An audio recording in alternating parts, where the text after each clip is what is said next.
Los anales de la China imperial están escritos con la tinta de la historia autorizada, una gran narrativa que detalla las vidas de los emperadores y de las miles de mujeres del harén cuyo propósito era singular: engendrar un heredero para el trono del dragón. Esta es la historia que conocemos, un relato familiar de pabellones de seda y sucesión dinástica. Pero dentro de la jaula dorada de la ciudad prohibida, se vivió otra historia enteramente en las sombras, una corte paralela de afecto y ambición que desafiaba cada principio del orden establecido. Era un mundo no de emperatrices y concubinas, sino de muchachos predilectos cuyo poder era absoluto pero terroríficamente efímero, una vida de lujo inimaginable, equilibrada en el filo de la navaja del capricho de un emperador. Este es su secreto. El gran motor del imperio chino no se alimentaba de acero o fuego, sino de sangre, y dentro de los altos muros bermellón de la ciudad prohibida, la producción metódica de este linaje era una cuestión de ciencia sombría e industrial. El harén imperial no era un santuario de romance o un jardín de las delicias terrenales. Era una pieza de maquinaria estatal compleja y escalofriantemente eficiente, una fábrica humana cuyo único producto era la estabilidad en la forma de un heredero varón. Miles de mujeres eran reunidas de todo el reino. Sus historias y esperanzas individuales se volvían irrelevantes en el momento en que cruzaban las puertas del palacio, cada una convirtiéndose en un componente en el vasto e insensible cálculo de la supervivencia dinástica. Eran meticulosamente categorizadas y clasificadas dentro de una jerarquía tan rígida e implacable como cualquier estructura de mando militar, con la emperatriz entronizada en el ápice de una pirámide de nobles consortes, damas de primer rango y un sinfín de otras gradaciones de mujeres imperiales, cada una con sus propios deberes, privilegios y proximidad a la alcoba del emperador prescritos. Todo este sistema era la máxima expresión del orden confuciano, el cimiento filosófico del imperio, que dictaba que la continuación del linaje patrilineal era un deber sagrado, una obligación no solo para con los vivos, sino para con la infinita cadena de ancestros cuyos espíritus exigían un sucesor. El cuerpo de una mujer, por lo tanto, no era suyo, era un recipiente para el futuro de la dinastía, su útero, un campo de batalla de la ambición política. Su valor se medía con una única y brutal medida: su capacidad para engendrar un hijo varón. Un rostro hermoso o una mente aguda podían concederle un favor fugaz, pero solo el nacimiento de un niño podía darle un estatus verdadero, transformándola de un objeto decorativo a una genuina entidad política, la matriarca de un potencial futuro emperador.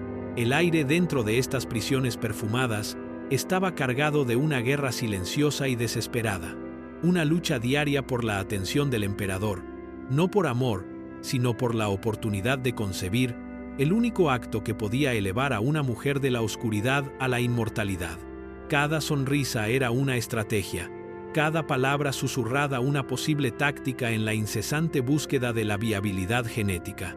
Esto no era una vida de pasión, sino de reproducción gestionada a una escala casi demasiado vasta para comprender un mundo donde el individuo era completamente subsumido por las implacables y sanguinarias exigencias del trono. Era un sistema diseñado para eliminar el azar, pero al hacerlo, también buscaba eliminar el corazón humano. En este mundo de rígida obsesión genealógica, un mundo gobernado por la fría mecánica de la sucesión, surgió un espectro que amenazaba con hacer añicos toda la maquinaria, pues junto a la corte autorizada de emperatrices y consortes, existía otra corte no oficial, un gobierno fantasma de una sola persona que operaba enteramente en las sombras del corazón del emperador. Aquí, la figura central no era una concubina, un título con un papel al menos definido, aunque servil, sino algo mucho más peligroso, un favorito masculino. Este individuo era una paradoja viviente, una violación andante y respirante del orden natural decretado por los ancestros. No ostentaba ningún rango oficial que pudiera explicar su influencia, ningún lugar en los intrincados diagramas burocráticos que trazaban el poder del imperio. Era una anomalía peligrosa, un agujero negro político cuya inmensa atracción gravitatoria no era generada por la ley, el linaje o el poderío militar, sino por una fuerza que el sistema confuciano no podía ni regular ni comprender: el afecto personal, y a menudo absoluto, del emperador. Su poder, por lo tanto, era a la vez total y asombrosamente frágil. En un día cualquiera, una palabra suya podía hacer que un general fuera degradado o un ministro ascendido. Su susurro podía redirigir el flujo de los fondos del tesoro o redibujar el mapa de una provincia. Él era la llave secreta al Hijo del Cielo, y la corte, con sus antiguas jerarquías y funcionarios de barba gris, se veía obligada a orbitar en torno a este extraño y no autorizado sol. Sin embargo, toda esta realidad no estaba construida sobre los cimientos de piedra del Estado, sino sobre el caprichoso y trémulo latido del corazón de un solo hombre.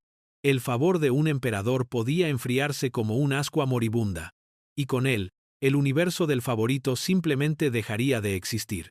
A diferencia de una emperatriz, que tenía la protección de su clan y el poder potencial de un hijo, el favorito masculino no tenía nada en qué apoyarse.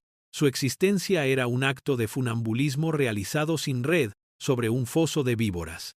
Cada día que se aferraba a su precaria posición era un testimonio de su encanto, inteligencia y maestría emocional. Pero cada noche se enfrentaba al aterrador conocimiento de que su autoridad era un fantasma, un espejismo resplandeciente, que podía desvanecerse con el sol de la mañana, dejándolo completamente solo e indefenso ante el sistema que había perturbado tan profundamente. Esta peligrosa danza entre el trono y su íntimo, no autorizado, no era una invención nueva, ni una corrupción repentina de una dinastía, sino un antiguo fantasma que acechaba los pasillos imperiales, una tragedia recurrente representada a lo largo de los siglos, en la que solo cambiaban los nombres de los actores. Mucho antes de los grandes emperadores Han, en las brumas de la dinastía Zhou, estos cuentos con moraleja ya estaban siendo grabados en la memoria de la nación, sirviendo como sombrías advertencias para cualquiera que se atreviera a construir una vida sobre el efímero cimiento del amor de un gobernante. Debemos viajar al estado de Wei, a la corte del duque Ling, para encontrar uno de los más escalofriantes e instructivos de estos precedentes, la historia del hermoso Mi Xia. Durante un tiempo, Mi Xia fue el centro del universo del duque, y el afecto del duque era un sol que calentaba e iluminaba cada una de sus acciones, transformando posibles transgresiones en virtudes. Cuando Mi Xia escuchó que su madre estaba muriendo, no dudó. Falsificó una orden para usar el carruaje personal del duque, un crimen castigado con una terrible amputación, para correr a su lado. Cuando el duque se enteró de esto, no se enfureció, sino que lloró de admiración, declarando a la corte cuán profunda debía ser la piedad filial de su favorito para hacerle olvidar incluso la amenaza de la mutilación. Más tarde, mientras paseaba por un huerto, Mi Xia mordió un melocotón de una dulzura tan increíble que se detuvo a medio bocado y, en un gesto de pura e irreflexiva intimidad, ofreció el resto a su señor para que él también pudiera compartir el placer. De nuevo, el duque se regocijó, alabando a Mi Xia por su generosidad, por pensar en su soberano incluso antes que en sí mismo. Esos fueron los días dorados, cuando la gramática de su relación se escribía en el lenguaje de la devoción. Pero el amor, especialmente el amor de un hombre poderoso, es una estación notoriamente voluble. Pasaron los años, la belleza juvenil de Mi Xia comenzó a desvanecerse, y los afectos del duque inevitablemente se enfriaron, cuajándose en indiferencia y finalmente en desprecio. El sol que una vez había iluminado ahora proyectaba sombras largas y frías, y el duque comenzó a resentir la misma intimidad que una vez había anhelado. Buscando deshacerse de su antiguo favorito, convocó a la corte y, con una voz que destilaba veneno, reinterpretó el pasado, convirtiendo recuerdos preciados en una lista de crímenes. Acusó a Mi Xia de arrogancia y falta de respeto, tronando que este hombre una vez había robado descaradamente su carruaje y, en un acto de insolencia suprema, se había atrevido a darle de comer un asqueroso melocotón a medio comer. Los mismos actos, una vez elogiados como pruebas de amor, eran ahora la evidencia para su condena. El destino de Mi Xia Fue sellado, no por un nuevo crimen, sino por el simple y brutal hecho de que el duque ya no lo amaba. Su historia se convirtió en una parábola eterna sobre la aterradora naturaleza del poder autocrático, una lección escrita en el jugo amargo de un melocotón desechado, que en la corte no oficial del favor no hay leyes, solo los caprichos de un corazón. Y cuando ese corazón se convierte en piedra, el pasado mismo se convierte en un arma. De estos antiguos y admonitorios fantasmas, nuestra historia se solidifica ahora en carne y hueso, coalesciendo en los grandiosos y sofocantes salones de la dinastía Han, un período de inmenso poder e igualmente inmensa decadencia interna. La narrativa ahora reduce su enfoque a un único punto en el tiempo, el año 7 a.C., y a un solo hombre que sostenía el destino del mundo en sus manos, el emperador Ai, el nuevo hijo del cielo. Era un gobernante joven, de apenas 20 años, pero ya llevaba el peso aplastante de su cargo con una profunda y visible melancolía, una tristeza silenciosa en sus ojos que hablaba de un hombre alienado de su propia vida, un soberano atrapado en la jaula dorada del ritual y la expectativa. Se sentaba en el trono del dragón, pero su espíritu parecía vagar por el interminable y lúgubre paisaje de las ceremonias de Estado, aburrido por el zumbido monótono de sus ministros y la rígida formalidad que gobernaba cada uno de sus alientos. Fue en este mundo gris y predecible donde una única y vívida chispa de color caería, una intrusión de belleza tan profunda que haría temblar los mismos cimientos del imperio.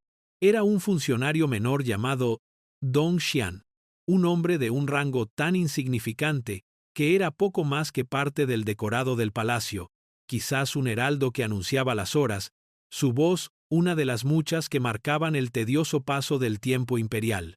Pero un día, mientras estaba en su puesto, la cansada mirada del emperador se desvió a través de los cortesanos reunidos y, por primera vez, lo vio de verdad.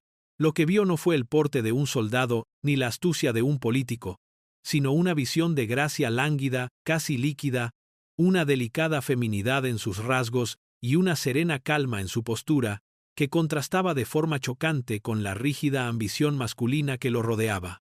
En ese instante, el mundo del emperador Ai se fracturó. El zumbido monótono de la corte se desvaneció hasta convertirse en un murmullo distante.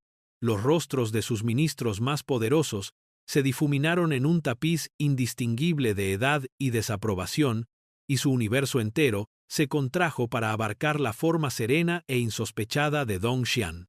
No fue un cálculo político ni una evaluación estratégica. Fue una emboscada al alma, un enamoramiento repentino y total que fue tan violento e ineludible como la caída de un rayo. El encuentro fue un momento de profundo y terrible destino.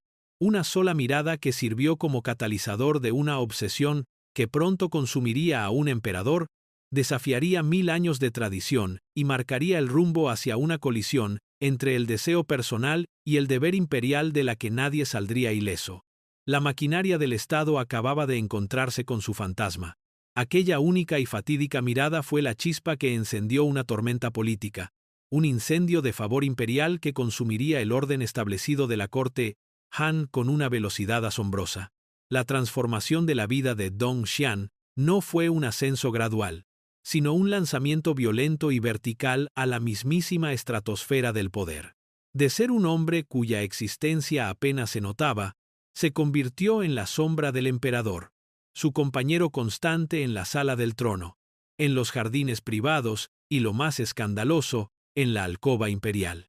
La maquinaria del Estado, que durante siglos se había movido con un ritmo lento, deliberado y predecible, fue violentamente reorientada para servir a la obsesión del emperador.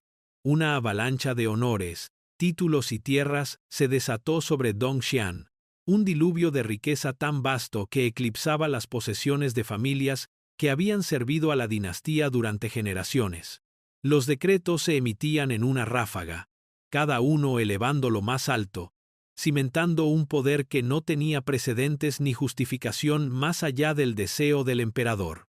Fue nombrado marqués, luego se le dio el control de funciones clave de la corte, y sus suaves manos juveniles ahora guiaban las palancas del poder que una vez ostentaron los ministros más experimentados. Pero la verdadera ruptura con la tradición, el acto que envió un temblor de puro horror a través de la vieja guardia de la corte, fue su nombramiento como comandante supremo de las Fuerzas Armadas. Imaginen la escena. Los generales canosos y curtidos en batalla, hombres que habían pasado sus vidas en las violentas fronteras del imperio, sus rostros, mapas de viejas heridas y victorias duramente ganadas, ahora obligados a arrodillarse y recibir órdenes de un hermoso y lánguido cortesano que nunca había empuñado una espada con ira. Su desprecio silencioso y furioso era una fuerza palpable en la sala, un veneno que comenzó a filtrarse en los mismos cimientos del palacio, y el favor del emperador no se detuvo con Dong Xian. Fue una marea dorada que elevó a toda su familia a una nueva e increíble realidad. A su padre se le concedió un título nobiliario. Sus parientes fueron colmados de posiciones influyentes, y su esposa y hermana fueron llevadas a vivir dentro del palacio, tratadas con la reverencia normalmente reservada a las princesas imperiales. Fueron cubiertas con sedas tan finas y joyas tan raras que su sola presencia era un insulto deslumbrante y llamativo a las austeras sensibilidades confucianas de la corte. Esta opulencia repentina e inmerecida era un recordatorio constante y visible de que las reglas ya no se aplicaban, que el mérito y el servicio no significaban nada. El imperio ya no era una meritocracia de ministros leales, era el dominio privado del corazón de un hombre, y en su centro se sentaba Dong Xian, una hermosa y sonriente catástrofe. En medio de esta implacable acumulación de títulos y la creciente marea de resentimiento silencioso, llegó un momento no de espectáculo público, sino de profundo y trascendental silencio, un único gesto íntimo que sería recordado mucho después de que el oro se hubiera deslucido y los títulos hubieran sido despojados. Es a este momento de quietud al que se ancla toda la leyenda de su amor. Imaginen la escena. Una tarde somnolienta en las cámaras privadas del emperador, el clamor de la corte como un mar distante y ahogado, el único sonido el suave zumbido de una cigarra fuera de los biombos pintados. La luz del sol, densa de motas de polvo, se inclina sobre el suelo lacado donde el emperador, Ai y Dong Xian, duermen juntos la siesta en una ancha estera, un momento compartido y desprotegido de paz, en el corazón de una tormenta política. El emperador, gobernante del mundo conocido, se despierta primero, su mente regresando lentamente de la niebla del sueño al peso apremiante de sus deberes. Se ha fijado una hora específica para una audiencia con sus ministros, un momento en el que debe volver a ser el impasible e impersonal Hijo del Cielo. Se prepara para levantarse, pero siente un peso suave y cálido sobre su brazo. Mira hacia abajo y ve a Dong Xian, perdido en un sueño profundo y pacífico, su cabeza descansando confiadamente sobre la larga y magnífica manga de seda de la túnica formal del emperador, una prenda tejida con los hilos dorados de los dragones, el símbolo mismo de su autoridad divina. Aquí, entonces, estaba el conflicto central de la vida del emperador, destilado en un único y silencioso dilema. A un lado yacía el imperio, con sus rígidos horarios, sus obligaciones ancestrales y sus incesantes demandas. Al otro, la forma durmiente del hombre que amaba, una imagen de serena vulnerabilidad que no podía soportar romper. Despertarlo sería elegir el deber, quedarse sería fallarle. Durante un largo momento, el emperador no se movió, una estatua tallada en conflicto. Luego, con una lentitud y deliberación casi reverenciales, tomó su decisión. Alcanzó la pequeña y ornamentada daga que colgaba de su cinturón, su empuñadura tallada en jade, su propósito puramente ceremonial. El débil rasguido de la hoja al salir de su vaina fue el único sonido mientras acercaba el acero frío y afilado, no a un enemigo, sino a su propia vestimenta imperial. Con una precisión minuciosa, cortó la preciosa seda bordada con dragones, cuidadosa y silenciosamente, separando la manga del cuerpo de la túnica. Luego se deslizó, dejando la pieza de tela desprendida como una suave almohada para la cabeza de su amante, un testimonio silencioso de su decisión. En este único y extraordinario acto, el emperador Ai había elegido el amor sobre el deber, lo personal sobre lo político, sacrificando una parte de su propia identidad imperial para preservar un momento de paz. Fue un acto de rebelión silenciosa que daría a su historia su nombre inmortal, la pasión de la manga cortada. La silenciosa e íntima rebelión de la manga cortada fue un asunto privado, un secreto susurrado entre dos amantes. Pero la obsesión del emperador no pudo contenerse para siempre en las alcobas del palacio. Era una fuerza de la naturaleza, una inundación de sentimientos que inevitablemente rompería los muros del decoro y se estrellaría contra la corte pública con la fuerza de un maremoto.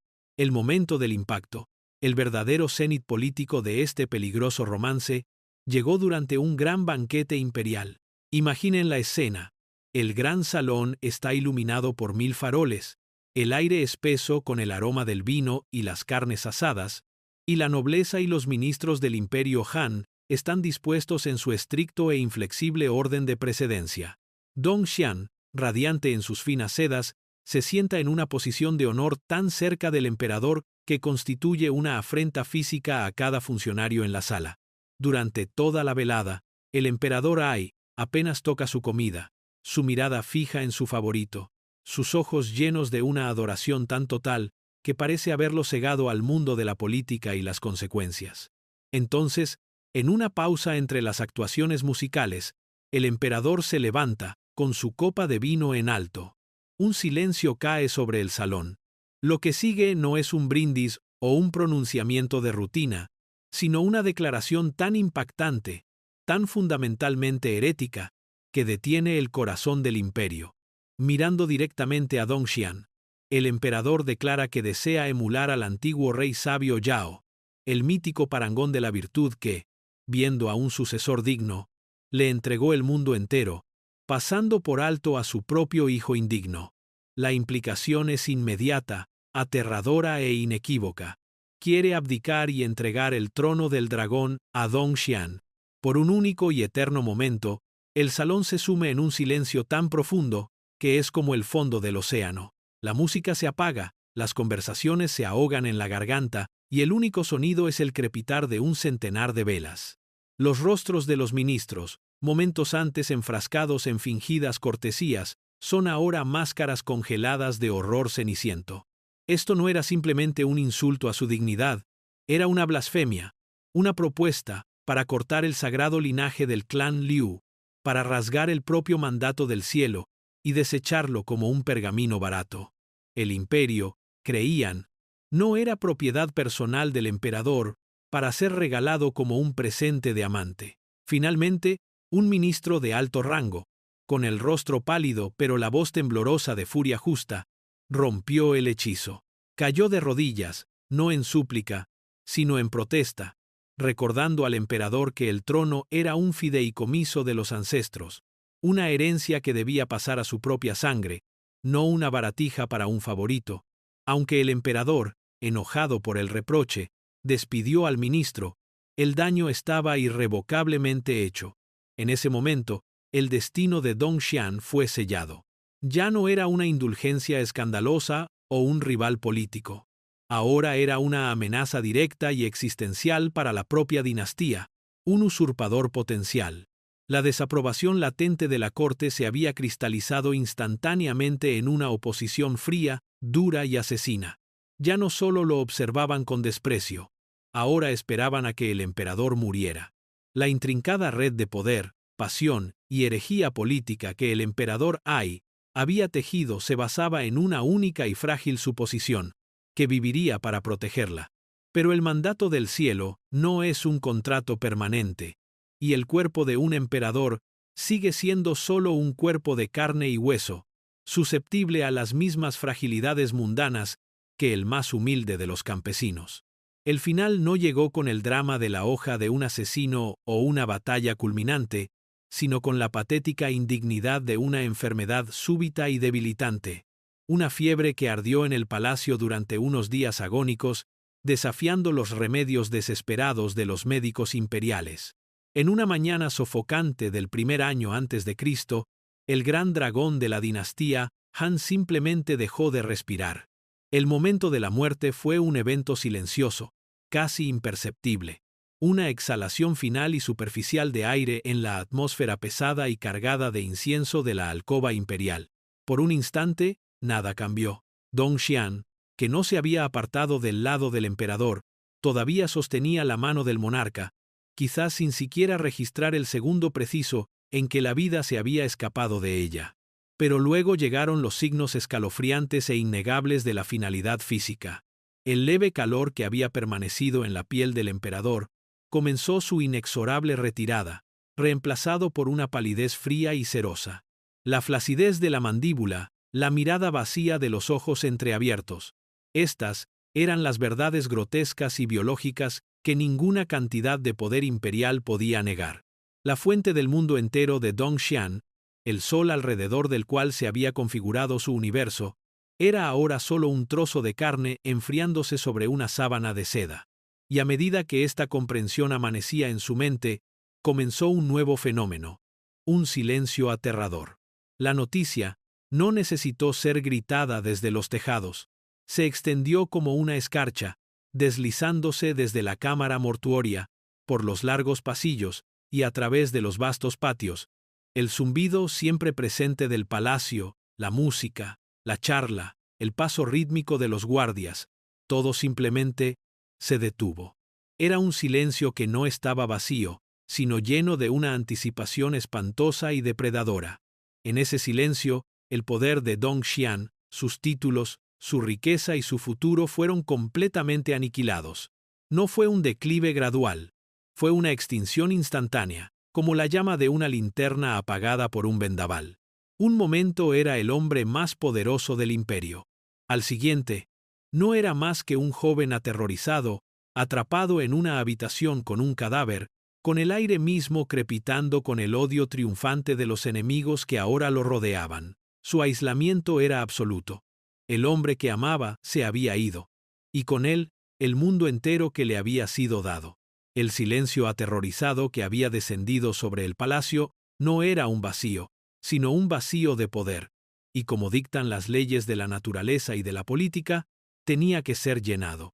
Mientras Dong Xian permanecía congelado en las garras de su apocalipsis personal, paralizado por la fría realidad del cadáver de su amante, las fuerzas abstractas de la tradición y la venganza, que durante tanto tiempo había ignorado, se estaban uniendo en una forma única, tangible y aterradora. El anticuerpo del sistema, la encarnación andante y respirante del viejo orden, era la gran emperatriz viuda Wang.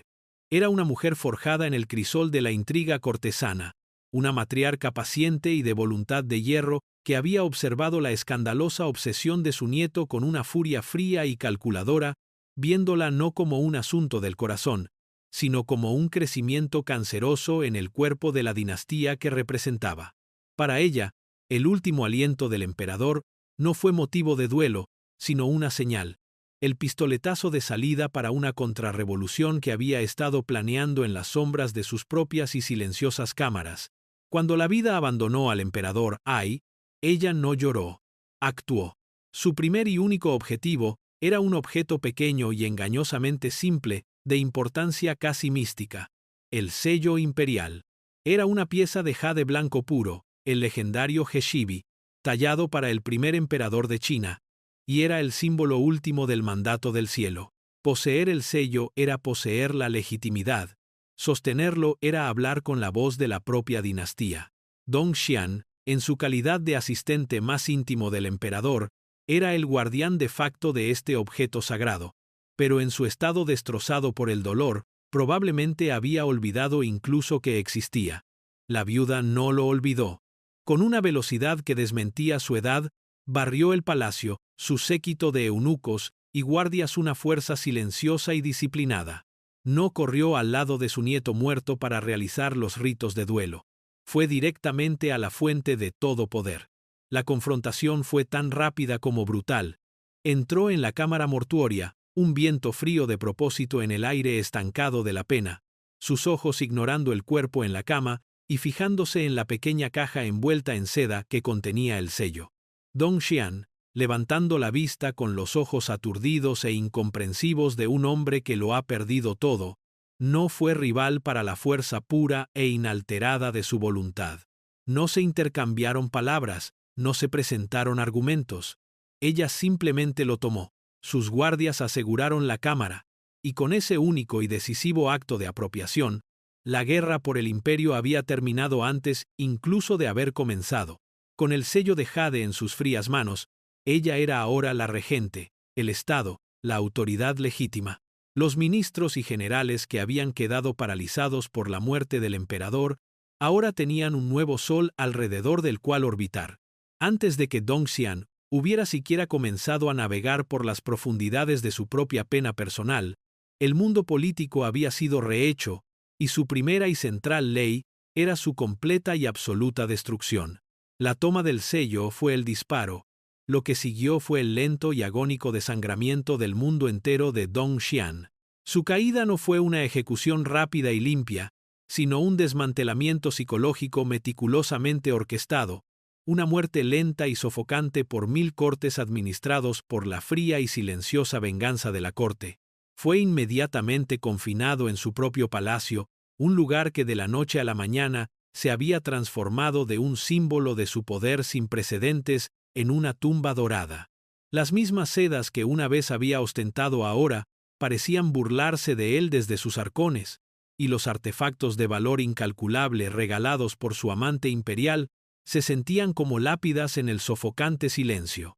Llegó el primer edicto, leído por un eunuco cuya voz carecía de toda emoción, una recitación plana de supuestos crímenes contra el Estado que oficialmente lo despojaba de cada título, cada rango y cada acre de tierra.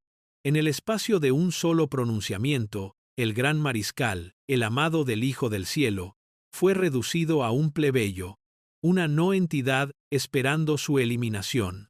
Luego vino la presión implacable y silenciosa. Los sirvientes desaparecieron, fundiéndose de nuevo en la ciudad. Los guardias fuera de sus puertas, una vez un símbolo de su protección, ahora le daban la espalda. Su propósito ya no era mantener fuera a los asesinos, sino mantenerlo a él dentro. Se quedó completamente solo con su esposa, y el fantasma del hombre que había amado, atrapado en un mundo que se encogía, donde cada sombra parecía albergar un nuevo terror, y cada crujido del suelo anunciaba la llegada del verdugo. El duelo por el emperador Ai era una herida abierta y en carne viva, pero ahora estaba sazonada con el ácido del puro miedo animal. Los días se fundían en noches de insomnio. Su mente un tormento febril de recuerdos amorosos y premoniciones horribles. Finalmente, cuando su espíritu había sido suficientemente marinado en pavor, llegó el mensajero final. El pergamino fue desenrollado, su seda susurrando una sentencia de muerte. No lo condenaba al tajo del verdugo. La venganza de la viuda era más sutil, más cruel. El edicto, en su lenguaje frío y formal, le concedía el favor imperial de quitarse la vida, una parodia final y grotesca del afecto que una vez había conocido. Aquella noche, en el corazón de su palacio silencioso y vacío, Dongxian y su esposa realizaron el último ritual de su breve y brillante reinado. Se bañaron y vistieron con sencillas túnicas blancas, el color del luto. No hubo ceremonia, ni llanto, solo el sombrío entendimiento compartido de dos personas acorraladas por un estado insensible. Lo que siguió fue una intimidad final y horrible, un acto compartido de autoaniquilación para escapar de la humillación venidera, una conclusión lúgubre que dejó dos cuerpos jóvenes colgando quietos y silenciosos en la opulenta oscuridad, un testimonio de un amor que se había elevado hasta el sol solo para ser completa e irrevocablemente destruido. La extinción física de Dongxian y su esposa fue meramente el primer paso en la meticulosa y escalofriantemente exhaustiva campaña de borrado de la corte. Un cuerpo, después de todo, es fácil de desechar, pero un recuerdo, un legado, es una entidad mucho más resistente. El nuevo régimen, bajo la fría guía de la gran emperatriz viuda, entendió que el verdadero poder no residía solo en controlar el presente, sino en reescribir el pasado. El primer acto de este revisionismo histórico fue una profanación brutal y física. A Dongxian se le había concedido el supremo honor de que su tumba fuera construida en los terrenos del mausoleo imperial, un lugar de descanso final junto a su amado emperador, destinado a santificar su vínculo por la eternidad. Esto no podía permitirse. Se emitió un edicto, y un equipo de trabajadores, como sombríos sepultureros, descendió sobre la opulenta tumba.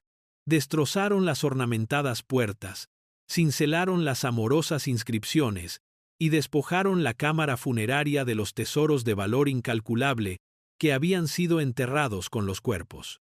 Los ataúdes de Dong Xian y su esposa fueron exhumados de su tierra sagrada, y, en un acto de humillación póstuma suprema, fueron transportados para ser enterrados de nuevo en una parcela simple y sin marcar una ruptura final y rencorosa de su conexión con la línea imperial. El borrado se extendió luego a los vivos, ya que todo su clan fue desmantelado sistemáticamente, sus títulos revocados y su riqueza confiscada, borrando a la familia Dong de los registros del poder. Pero el acto de venganza más efectivo y duradero no tuvo lugar con palas y martillos, sino con tinta y pinceles, en los silenciosos y polvorientos archivos de los historiadores oficiales de la corte. Aquí se cometió el verdadero asesinato, el asesinato de un personaje. Los escribas, ahora instrumentos de la voluntad de la viuda, comenzaron a elaborar cuidadosamente la narrativa oficial, una ficción políticamente necesaria diseñada para cauterizar la escandalosa herida en la reputación de la dinastía. Dong Xian, el objeto del profundo amor de un emperador, fue meticulosamente remodelado como un villano de una depravación casi caricaturesca. Su belleza fue registrada como un arma de seducción siniestra y afeminada.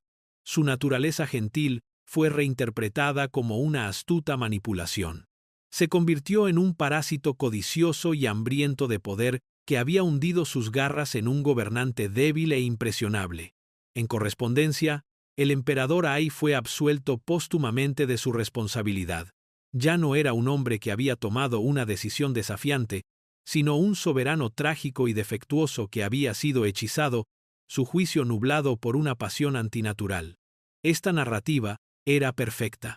Preservaba la santidad de la institución imperial, sacrificando la reputación de dos hombres muertos. Y esta versión, esta mentira cuidadosamente construida, es en gran medida lo que sobrevivió. La verdadera historia de su amor fue enterrada mucho más profundamente que el cadáver profanado de Dong Xian, demostrando que el acto final de poder es siempre controlar la historia. El borrado brutal y exhaustivo del legado de Dong Xian sirvió a su propósito como un aterrador cuento con moraleja, asegurando que ningún futuro favorito se atreviera nunca más a aspirar al trono mismo. La ambición política del amante masculino del emperador fue efectivamente cauterizada, pero el deseo que sustentaba toda la tradición no fue tan fácil de extinguir. La pasión no murió, simplemente fluyó fuera del paisaje peligrosamente expuesto de la corte imperial hacia los estuarios más discretos y sombríos de la sociedad privada.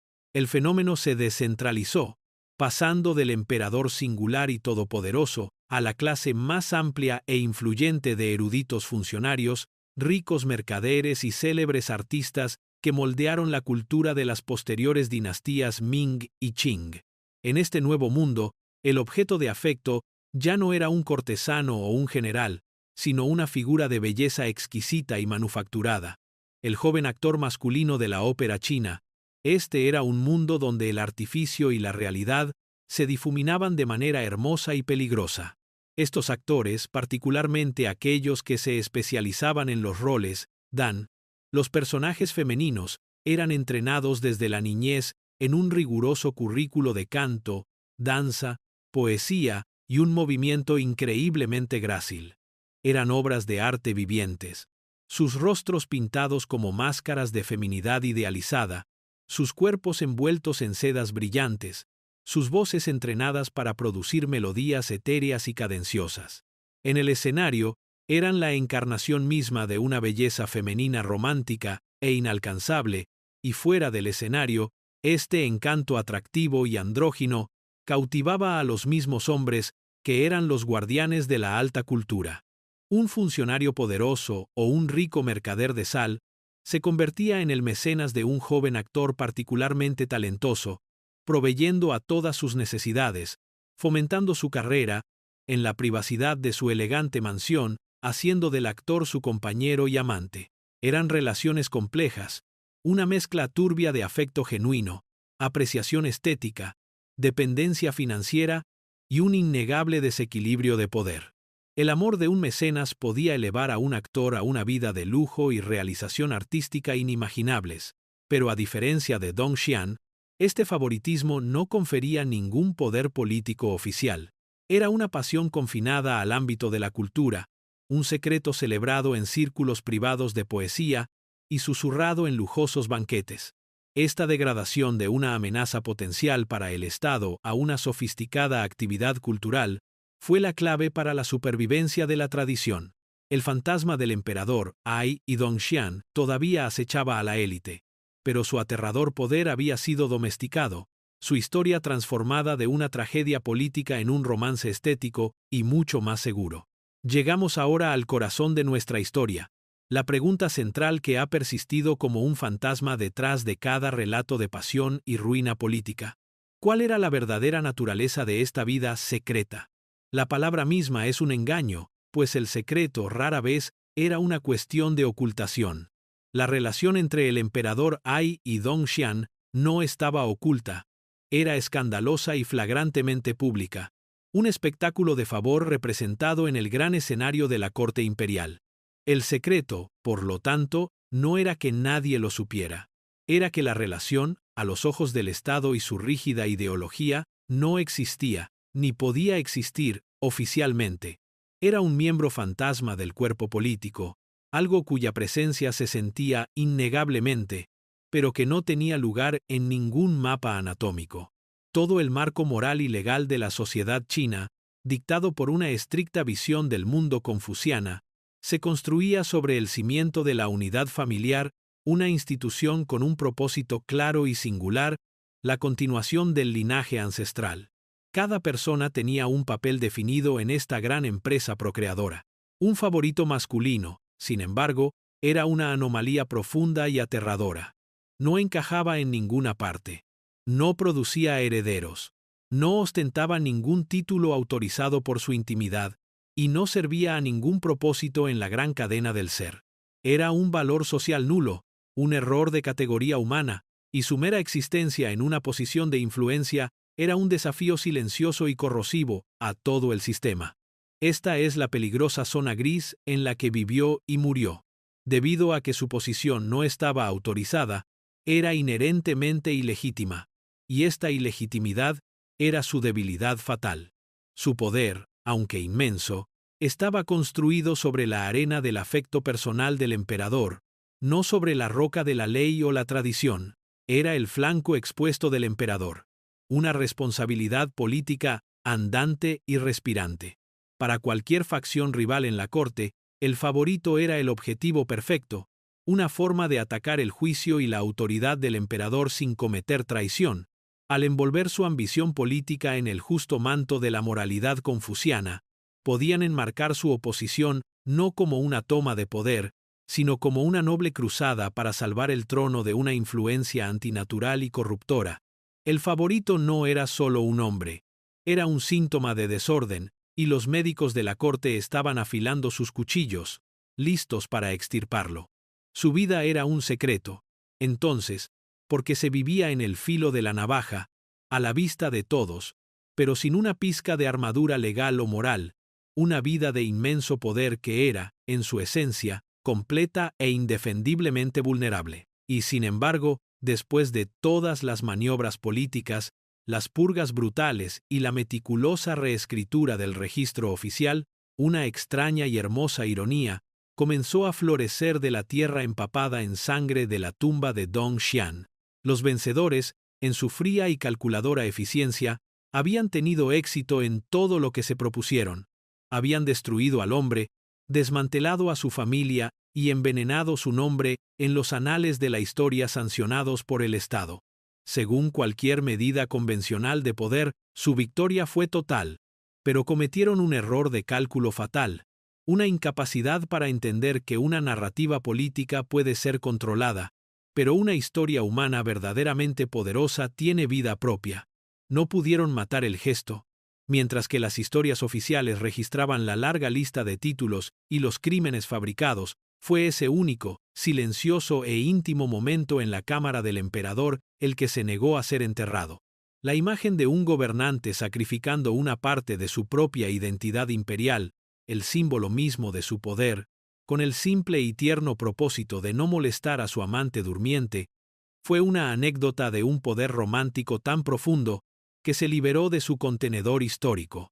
La frase nacida de ese acto, Duanxiu GP, la pasión de la manga cortada, comenzó una nueva vida, completamente separada del escándalo político que la había engendrado. Se convirtió en un artefacto cultural, un eufemismo poético y elegante para el amor entre hombres, susurrado en los jardines de los eruditos y escrito en los versos de los poetas durante los siguientes 2000 años. Era un código, una forma de hablar de un amor prohibido y no autorizado en un lenguaje de trágica belleza. La historia sobrevivió, no como una entrada seca en el registro oficial, sino como una pieza viva de la cultura, su significado preservado en el corazón cálido y palpitante de la literatura y el arte. La gran emperatriz viuda Wang y los ministros que orquestaron la destrucción de Dongxian son ahora poco más que notas a pie de página, sus nombres recordados solo por historiadores especializados. Ganaron la guerra por el trono, pero perdieron la guerra por la narrativa. El romanticismo de la historia, lo mismo que buscaron enmarcar como una enfermedad corruptora, demostró ser su armadura, protegiéndola del polvo y la decadencia de la condena oficial. Al final, el legado más duradero de todo este asunto no fue la restauración del honor del clan Liu o un cambio en la política de la corte, sino una simple frase de 4 caracteres que aseguró que el amor que intentaron tan desesperadamente borrar alcanzaría, a su manera, una especie de inmortalidad.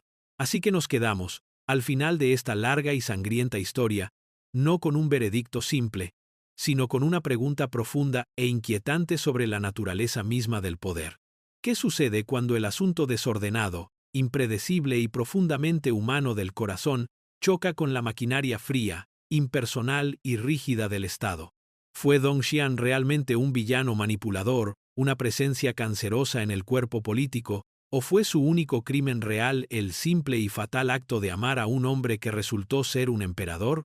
¿Y fue el emperador Ai, un gobernante de voluntad débil que abandonó su deber sagrado por una pasión indulgente? ¿O fue una de las figuras más trágicas de la historia, un hombre tan sofocado por la jaula dorada de su propia divinidad, que estuvo dispuesto a sacrificar un imperio por una única y auténtica conexión humana? Quizás la respuesta no reside en juzgar a los hombres mismos, sino en examinar la violencia pura y sin mitigar de la respuesta del sistema.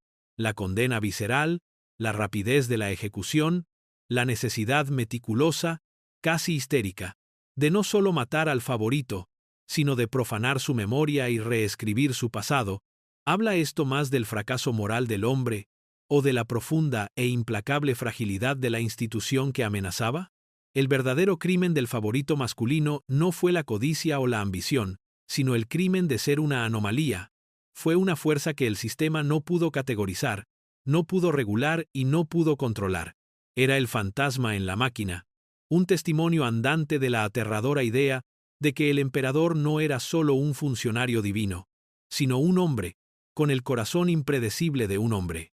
Y al final, son estas historias ocultas, estas historias que son oficialmente condenadas y empujadas a las sombras, las que a menudo nos dicen más sobre un imperio. Porque la forma en que una estructura de poder reacciona a lo que no puede definir revela sus ansiedades más profundas y secretas.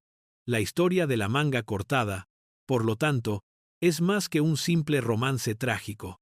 Es un espejo sostenido frente al rostro de un imperio que refleja un profundo miedo al desorden, un terror al elemento humano indómito y el escalofriante conocimiento de que todo el magnífico edificio del Estado podría ser llevado al borde de la ruina por algo tan simple e incontrolable como un toque, una mirada o una cabeza dormida sobre una manga de seda.